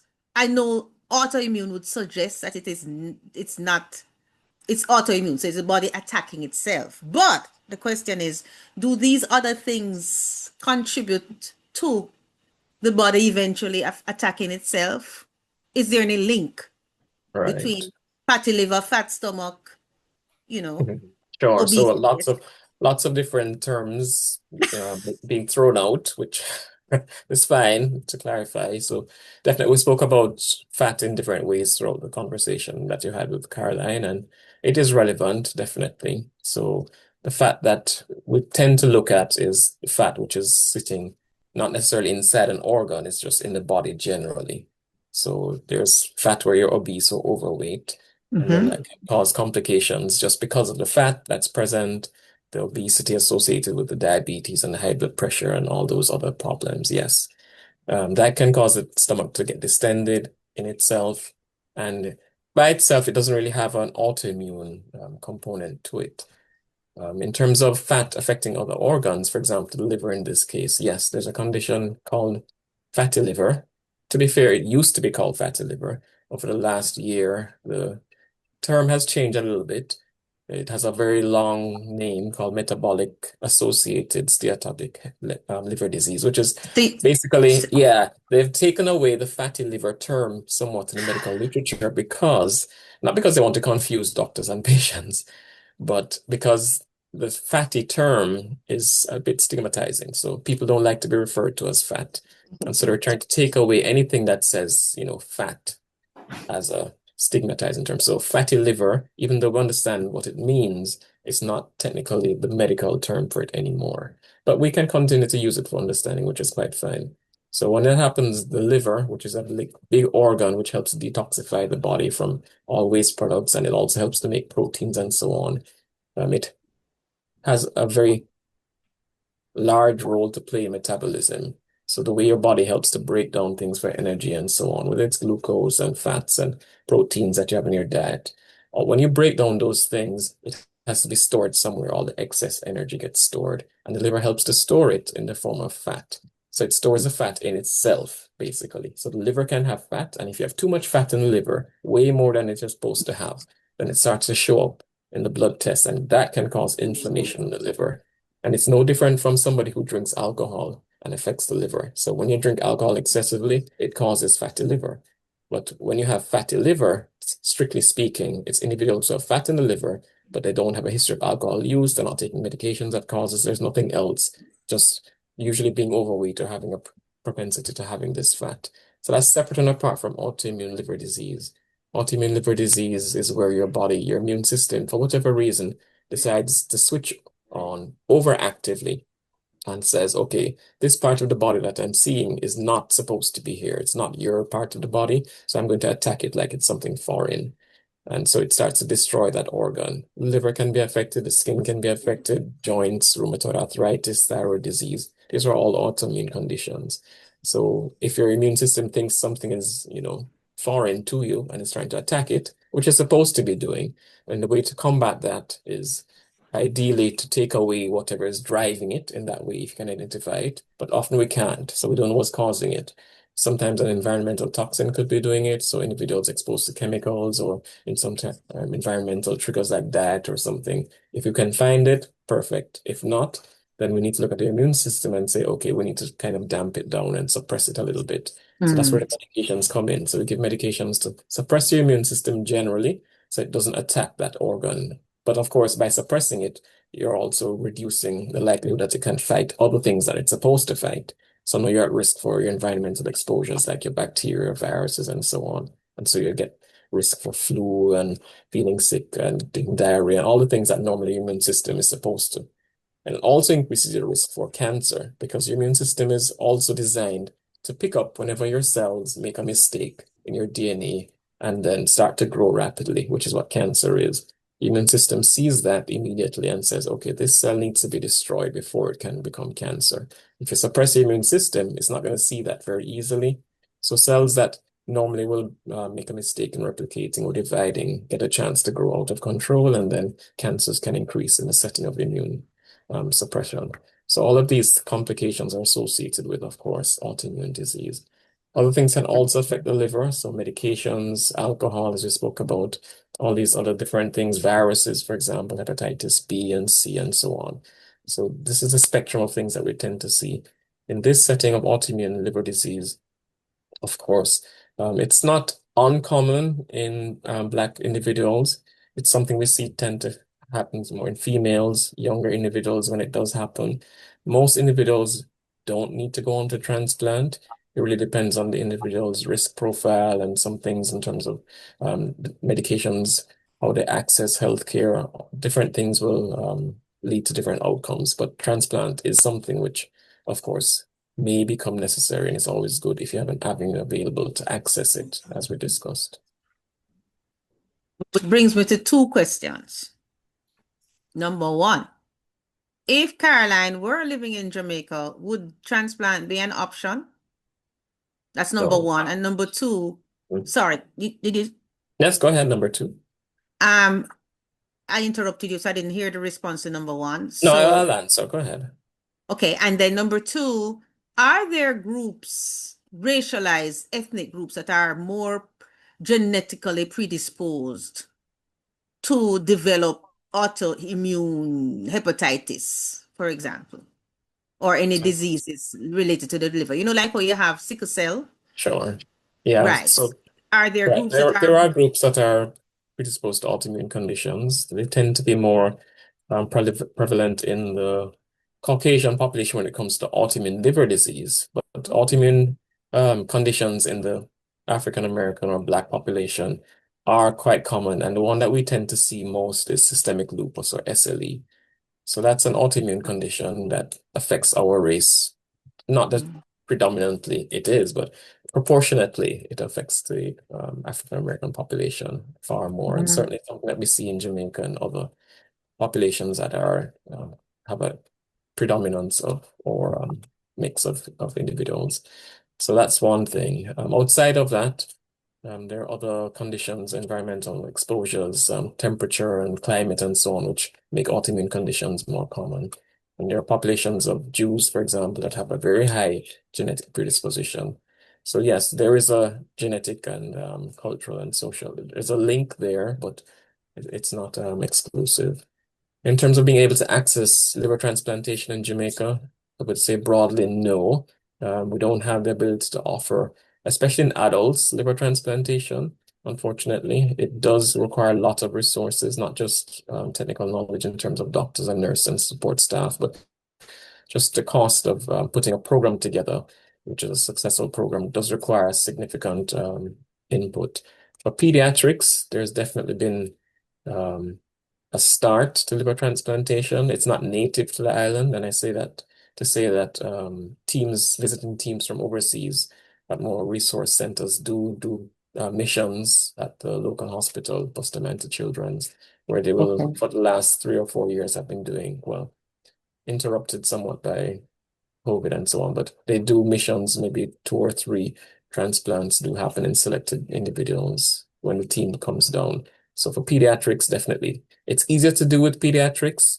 Not that the technical requirements are much different and so on, but of course the volumes are smaller, so you need less in terms of blood and so on. The doses of the drugs are different, but even then, just accessing a liver in a child is comparatively easier compared to an adult. Children, Oh, well, yeah, it is. So the way the liver transplants are done, of course, as Caroline explained, a donor can give you, first of all, their entire liver. So if it's a deceased donor, so someone who's not living, has agreed to be an organ donor, then their liver can be transplanted en bloc to a living individual once it's harvested within time. But even more so, someone who's living can donate a part of their liver to a recipient. So the thing about it is not everyone can receive just a piece of a liver because the mm, liver has to be big enough to support life. So the bigger you are is the bigger the liver you need. So a mhm, child, of course, is small in size, so they can receive half of an adult liver and do quite mm, well. An mhm, adult, mhm. however, depending on their state, their size, all different variables, they need to get a bigger Okay. piece of liver. So Mhm, if you're too large, then that's not an option for you. It mhm, mhm. also impacts how individuals choose to see this whole thing about transplantation. So children, unfortunately or fortunately, naturally will have a lot of goodwill towards them. And of course, people will want to rally around and see if they can support the life of a child and help them to get better. So the likelihood of people stepping forward to try and give something for a child is much higher than for an Mm, adult. Adults might say, okay, depending on the age, maybe you've lived some life, that kind of thing. Or they might say, well, you did something to cause it, so they're less likely to step forward or, you know, mhm. the dynamics are quite different. But of Okay. course, yeah, Mhm. Thank you so very much for that. And I have a question that could be construed as problematic, but I'm going to ask it anyway because that's who I am. correct. Let's talk about advocacy. You Yes. are in Jamaica. What does advocacy look like in terms of people advocating for themselves in the healthcare field? And I, in healthcare, and Mhm. I'm not suggesting that we are just looking at advocacy because there is racial discrimination.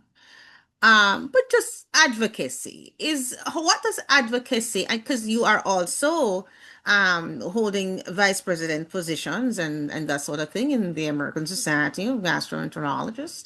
So Mhm. so you are straddling, it's not you're not just looking at the Jamaican population. Sure.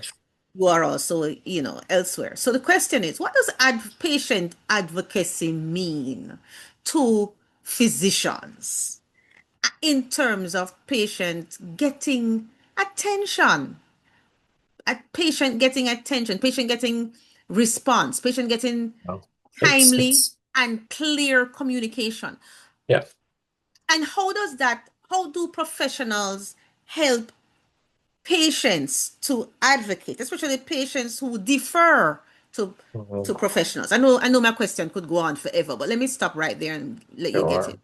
It is not straightforward, of course, as a question. I mean, there are multiple facets to it, Here. but Yes. I mean, advocating for healthcare for yourself involves the ability to have access to those who can change things for you. So first of all, there may not be access. So depending on how the healthcare system is set up, then you may not be able to see those individuals who make those decisions. Sometimes only junior staff is around to be able to hear your complaints. They don't spend enough time sometimes if it's only the support staff, whether it's nursing or otherwise that you're seeing. And then the transfer of the information, whether it's a complaint that's being made. We spoke about pain, for example. If you're not saying to the doctor that the patient is having pain to a certain degree at this specific time because they don't want to quote unquote bother the doctor, or they think the patient is not in the frame of mind to make correct judgment. They may not pass on the information. That's one thing, having access. Beyond that, if the doctor is a bit aware of the patient's pain, for example, in the setting as described, yeah, there are real problems. Doctors, I mean, you spoke about race being a factor in terms of whether individuals are looking up at the pain response in a Black person and saying it's something that is to be tolerated and not treated adequately. But it's quite complicated. It's not just race, as it were. Let me put it that way, because let's say, and sickle cell you mentioned, Caroline Mhm. spoke about her own situation, liver transplant and so on. But it still comes down to how do you believe that someone is experiencing something serious enough for you to administer medication? Yes, you might be in your North American situation where you most of those who are able to give the drugs, the doctors and so on, look different from you. And so you say, okay, they're not giving it to you because you are Black. But in Jamaica, you could not quite argue it in the same way, but the same thing still does happen. So in the setting of sickle cell, for example, yes, it's true that individuals with sickle cell are less likely to receive what would be considered adequate or appropriate doses of pain relieving medications when they have crisis. But they're not being seen by white doctors, they're being seen by their own fellow Jamaicans. So then the And so question it's then not becomes, strictly so race. Well, I it's strict, understand that. it's But what is the reason Mhm. then why Right. patients are not believed? Yes, and that's what I'm going to allude to. So there are different factors. One factor is that healthcare professionals, doctors, nurses who work in areas where they see individuals quite often with painful conditions like sickle cell and otherwise, do see what we call drug-seeking behavior. So there's no doubt that the medications, the way they're designed to work, they do leave individuals dependent on them after a while. And the dependence can be quite severe to the point where we call it addiction. So that's a real phenomenon. So individuals who have been exposed, let's say you had pain, severe pain, you received one of the medications, it worked for your pain, but now you have become addicted to the medication. Now you no Mm. longer have the pain, but you have the dependency, and so you will still seek out the drug. And now you know the way to get the drug is now to have pain. whether the Mm-hmm. pain, quote unquote, is real or not, the reality is that you're going to seek it out because of the addiction. So we do see individuals like that. And Mm-hmm. sometimes it becomes problematic because now, if you're working in that field and you're seeing individuals quite often like that, then those individuals who actually have real pain become caught up in this situation. So it's almost by association. You start to Mm-hmm. profile and you say, okay, this person is coming in, and then all of a sudden someone else comes in and it seems the same and they get treated Mm-hmm. the same way. So that happens. Okay. It's a real problem. And Mm. it's of course unfortunate because there's no way to monitor or diagnose or, scale pain objectively. It's purely based on Okay. what someone says. And people's pain tolerance varies. So you may Mm. administer a specific dose and you think it's a maximum dose, and the individual is not responding. Where do you Mm-hmm. go? Because the higher you go, of course, the more likely for complications and so on. Things become a little tricky. Okay. So it's not straightforward, Mm-hmm. unfortunately, and individuals can get caught up in this whole business of pain management. And so, I mean, it has filtered down into the medical curricula. So there are now courses on pain management. So definitely individuals are sensitized to the need to use different types of medications, some that are not addicting, different strategies for different types of pain that don't require medications. And then those who do need medications, referring them on to specialist clinics where individuals who are looking at pain as their profession are able now to offer something in a monitored way. So until those things filter out more, of course, Mm-hmm. individuals still get caught. I mean, there's no doubt that there's still going to be a racist undertone to it. There are individuals, as I said, there are multiple reasons why. Yes, it's Mm-hmm. true.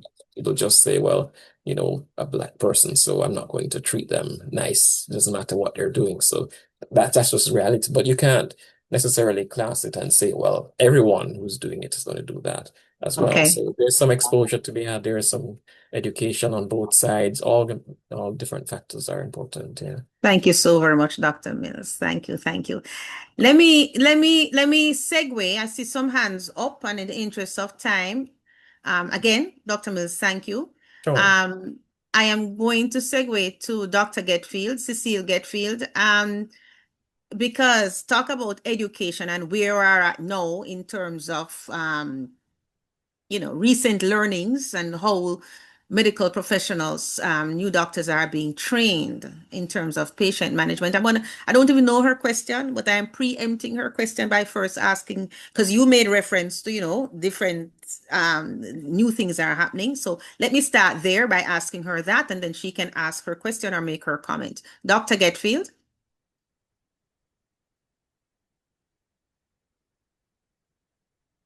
Dr. Getfield, is she there? Okay. Hello, everyone. Thank you this was a wonderful talk, actually, very informative. To me, as more of a primary care physician than a specialist, whether surgeon or transplant specialist or a hepatologist, actually. My question more so is for Caroline. As a primary care physician, we're the first line of defense when it comes to patients, and that does not exclude post-transplant patients, whether doesn't matter whether kidney, liver, cardiac, it doesn't matter.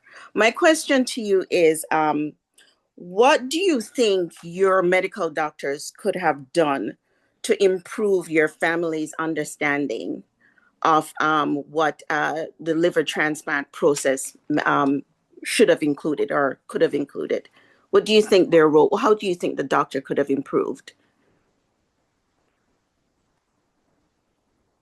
That's a very good question, Dr. Getfield. I think even as simple as a referral to a referral to some type of information on the YouTube, on the internet, or even information session, even the Toronto Treatment Center have. I'm sure there's lots of, like, having a patient family meeting, even if it's as small as 10 minutes, 5 minutes, because I know that doctor's time. is valuable. Like, I mean, with technology, these things can be done through Zoom and so on and so forth. So I think even as simple as even just a referral to say, you know what, or here's some brochures that you can give to your family to look at or read to understand what this whole liver experience will be like, or even the function of the liver, just even a brochure, a pamphlet, as small as a referral. That's what I think doctors or my doctor could have done differently in order to educate my family on the transplant process. Do you think because that didn't occur, because your doctor was not as involved as you would have liked him or her to be, do you think that really, in truth, did affect your family's Response? hesitance about coming forward to be a possible donor? I wouldn't necessarily put all the burden on the doctor. I must take the responsibility myself. Like, I mean, I'm the one that's in the situation. Yes, the doctor said that you needed a liver transplant. I could have taken the time to research. To research just to kind of see what does this involve. You know what I mean? So yes, the doctor could have done that, but I also, as a recipient or the person that's in the situation, I could have done a little bit more research into what it involves. So I think it works both way. Yes, if I had more education from the doctor, I could have been able to pass it on to my family. However, I think I could have done a little bit more myself because it's just something, the unknown. And I mean, I was probably more fearful of what my life was going to be because when you hear end stage liver disease, you're thinking, okay, I'm going to die, right?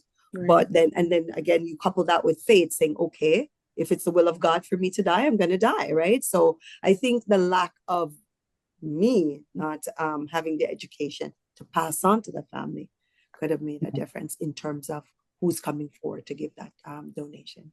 Okay. Thank you. Thank you, Karen. Thank you for being candid. Thank you. Dr. Getfield, I'm going to ask you to consider the pain response to the pain medication because we'd love to hear what has been happening recently. But first, I'm going to go to Dr. Mucci and then come back to you, Dr. Getfield. Because I'd love to know because, yes, Dr. Mills, we hope it's not just a race issue, but when it happens consistently and you know that racism is an issue, it kind of hard. It's really hard to look beyond that. So I'm going to ask Dr. Getfield because she would have gone to school, you know, later than you, sir. So I'm going to ask her to respond to what is going on now in terms of education of the newer doctors regarding pain, because that thing about Black people and pain, it's a well-studied phenomenon. It's not something that Black people here imagine. Dr. Mucci, you have done quite a lot of work. In fact, the work that we are doing now in CARM is because of the work that you have done and the issues that you have seen regarding Black people not having access to, whether it is, as Caroline has taken the responsibility, because people don't educate themselves, or because medical professionals sometimes just don't give you access. It is what it is. There is some real racism happening, and you have seen this, and that is why CARM is here. So I am preempting your discussion by saying that, and also letting you know that you only have 2 minutes. Well, thank you very much. So thank you, Caroline. Thank you, Dr. Mills, for the discussion. I think has been extremely rich.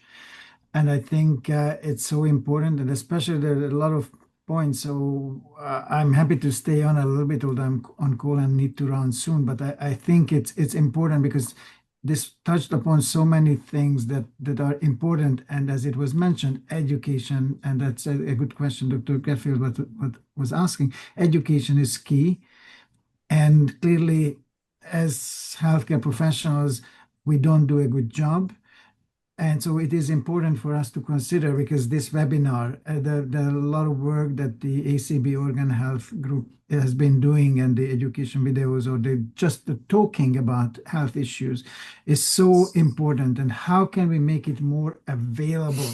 How can we make people more aware? One thing that Caroline mentioned, the doctors or the nurses should have referred to this resource, and we don't do that. And I know that we have kidney transplant education resources up on the internet or brochures, and we don't refer people there. And I just wanted to quickly, because you kind of defrauded me of time, Jackie. I need to rush. I wanted to touch upon this pain issue. I think this is very critical, and I obviously I have a somewhat biased view. We live in this environment. I have seen and heard discussions by sickle cell groups here, and certainly it is felt that there is a racialization of pain. And those stories about how we don't think that Black people have the same threshold and that it should be treated. So I think it is certainly important here to talk about. And a couple of things there. And then Dr. Mills also mentioned, we tend not to believe our patients when they talk about symptoms, because we rely, as physicians, we rely on blood work and X-rays and other so-called objective things that we rely on managing patients. And of course, I'm biased because one of my other area of research is symptom management. And I think it is very important for us and for us to educate physicians how important symptoms are in the well-being of patients and how can we potentially access that. One important thing that Caroline also mentioned, the pain behavior. And this is something that I heard in the sickle cell, that people, probably that's not necessarily racialized that much, but certainly this has been in the context in sickle cell, that people don't express themselves as much. So when the doctor comes in or when the nurse comes in, they think, okay, they're in pain, but that's okay. They're okay because they don't scream, they don't cry, they don't. And I think that again is an important piece to educate each other. Patients will need to express, and the doctors will need to be able, the nurses will need to be able to pick up or monitor and measure pain more consistently and respond to that. Advocacy, I think it's important, especially when probably every time when you go to healthcare, you're not your best.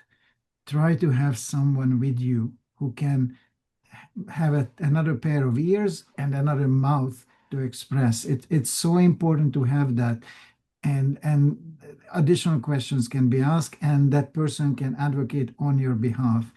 And lastly, one thing that was remote, and I would have also loved Dr. Mills' insight and opinion, is this is another unmet need. I have some ideas to try to address it, but it's going to be long. The alternative medicine and the herbal medicine component. In transplant, we have a blanket statement, you should not be using it. It may not be as critical before transplant, but in general, physicians are very skeptical about herbal medicine and alternative medicine. I think, and there is some reason, because when you take herbal medications, it might interfere with your drugs that you're taking and it might cause damage. The bottom line is that, just as with many things, we don't take the time and the effort to understand what's going on. And I was very happy to hear what you said, that you were honest and you told your doctors, because that's, I think, the key, to have that discussion, that this is what I'm taking. And if it's something we know that it's critically potentially harmful, we need to be able to tell you. But most of the time we don't know, actually. And that's the point that we need to do. We need to try to address and understand how herbal medicines work and how they may interfere with the transplant medications, other medications, and advise you specifically. This might be okay. We don't know if it helps or not, but it may not be harmful. The other one, well, I really strongly suggest not to take, because if you just say no to everybody, it's not very credible position overall. I don't know if I probably exceeded my time. I apologize for that. But it As is usual, critically important, and I think it's you so have useful. Yes, I appreciate that. And yes, you have consistent, persistent cognitive dissonance when it comes to time. And but because you signed the paycheck, I allow you to go on. It's now 2 o'clock. I'm asking for the public's, for the audience's grace, because we'll be running a little bit longer than 2. For those of you who have to leave, I am so sorry that we have run over time, but I just asked for 5 more minutes, only because I really want Dr. Getfield's response regarding the new advances, a minute or so to tell us if there's anything new really about pain management and patients. And she also was trained in the US, and so in particularly Black areas, you know how it goes in the US, where you have a good dense population of Black patients in a certain area. So is there anything that is new and different, Dr. Getfield, regarding pain? And then I'll ask MC to close us out. Okay, so the abridged version is no. Dr. Mills really he covered it well. We have in terms of pain management, you always have there, and actually Dr. Mucci mentioned, first of all, you have to express yourself. You had to advocate for yourself when it comes to pain. With what Dr. Mills had said, I'll also support what he said. You have subjectivity, meaning the patient's story. You have subjectivity meeting objectivity, which is or what we see, what we can measure, vital signs. Within the last decade or so, pain has become the fifth vital sign that they now refer to. And specific to the liver, we as physicians, we have to really balance a very delicate line. Well, as we know as physicians, and Dr. Mills said, the liver produces proteins, the cytochrome enzymes, for example. That speaks to the metabolism of many things, including medications. So, in terms of, for example, opioids, you always have to kind of, toe the line in terms of dosages. If somebody has respiratory problems, you have to be careful, of, for example, morphine, not to reduce the respiratory rate. It's a very delicate balance. However, this is a conversation to be had with the physician, with whomever the provider is, so that the pain can be controlled. I often say to my patients, my goal is to control your pain. There are some instances where your pain will not 100% go away. I cannot guarantee that, but I can at least control your pain. So, for example, if I'm discharging a patient and the patient is on IV opioids, for example, when I'm planning on discharging a patient, I'm transitioning them to oral medication, and they go, "Well, Dr. Getfield, I'm still in pain," and did it, and they express themselves. But I also have to, as a physician, I have to really toe the line and prepare a patient for discharge.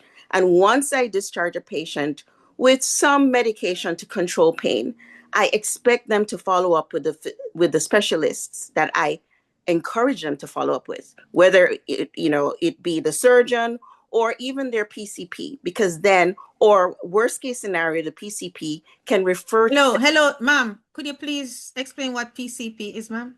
Primary care provider, GP. As in the family physician. Yeah, general practitioner, family doctor. Internist. Okay. Thank you, ma'am. Thank you. That's a very American term. PCP is the primary care provider. But yeah, they can get pain management, because there are actually people who specialize in pain management. So they can possibly get a referral to a pain management doctor if it's not something that the general practitioner can take on. So nothing much has changed with regard to pain management, except I'd say just advocate for yourself, express your, with your doctor. Okay.